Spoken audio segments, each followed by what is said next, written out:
Good morning, colleagues. I am the Senator from the 14th, and this is Trump Morning News. Trump Morning News, your number one leader in Trump news entertainment, keeping you apprised of the health of your democracy. Today in Trump Morning News, we are coming off of a week of federal court orders from around the country in which the new administration's priorities have clashed head-on with federal statutes and other sources of constitutional authority. No fewer than 5 federal courts across the country have put a temporary stay on some of President Trump's core agenda. That includes getting rid of birthright citizenship, which is a constitutional guarantee under the 14th Amendment to the U.S. Constitution, a reduction in National Institutes of Health funding to universities and researchers across the country, putting all USAID workers on leave, a buyout for federal workers, which was an offer that they should leave now so that they get paid through September, and letting Elon Musk and his crack team of teenagers get sensitive Treasury records at the U.S. Treasury Department that include the entire country's social security numbers.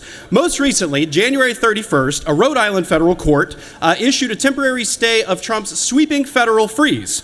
Yesterday, on Monday, that same federal court in Rhode Island re-upped its order saying that the government was illegally continuing to freeze funds in contravention of the January 31st order. To repeat, that means that the federal court's order was not being followed over a week later, and the court considered criminal sanctions.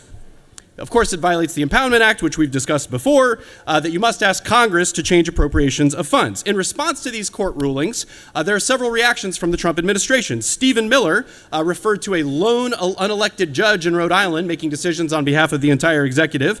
Vance, the vice president, referred to how some actions by judges are illegal and that, quote, judges aren't allowed to control the executive's legitimate power. And Elon Musk, who has changed his X profile to the name Harry Bowles, commented that democracy in America is being destroyed by judicial coup and that activist judges are not real judges. Here for critical commentary on today's news is our special guest, the Senator from the 14th. Senator from the 14th. Well, folks, we are off to the races. We have teed up the fight. And the fight is going to be that the federal government, through Elon Musk, is going to do whatever they want. And federal judges are going to say, no, you can't do that, that's illegal. And what do you think is going to happen next? Ask yourself where this goes. This goes to the Supreme Court. The Supreme Court is probably going to side with all the federal judges who say that everything that's happening is illegal.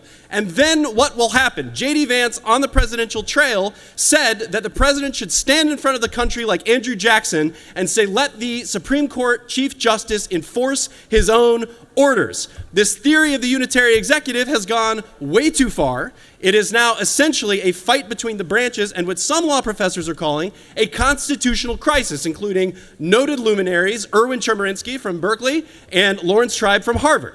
Now, you'll find voices that will say anything that their team tells them to say. But the American Bar Association has also released a statement saying that the rule of law itself is under threat and urging lawyers everywhere to remember their professional responsibilities. We are not yet at the point where democracy is failing, but the signs are in the air, folks.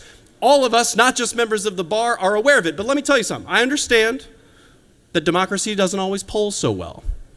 And today's Farm Bureau Day at the Capitol. So let's talk about Georgia and let's talk about USAID. In South Georgia, there's a company called MANA, M-A-N-A. Mark Moore is the co-founder and CEO. GPB did this reporting in Fitzgerald, Georgia. They're a nonprofit that makes a children's survival mixture from milk and peanuts known as RUTF, or ready-to-use therapeutic food. They manufacture enough packets of that paste to feed 2 million children per year, and guess who pays for it? USAID. They buy it from South Georgia and they send it to malnourished kids around the world. In 2022, the governor of this state, Brian Kemp, said, "We are excited to watch MANA Nutrition serve communities in need worldwide with products from our state's #1 agriculture industry. We've been laser focused on creating impactful opportunities across the state, and jobs like these will be good for the local community for years to come." MANA, South Georgia peanut farmers, do not know what their future looks like. Here's the exact quote from the CEO of MANA. "We're not discouraged yet," he said. "We're going to keep going, and finding a way forward is too important to just sit around and sort of indulge in feeling sorry for ourselves. We're going to get it done." Well, that's all the time we have this morning for Trump Morning News. As always, we remind you, your state legislators, you can't do anything directly about this, and there's nothing the Republican Party could have done in the last 20 years to prevent this from happening. Thank you for your time, colleagues. Mr. President, I yield the well.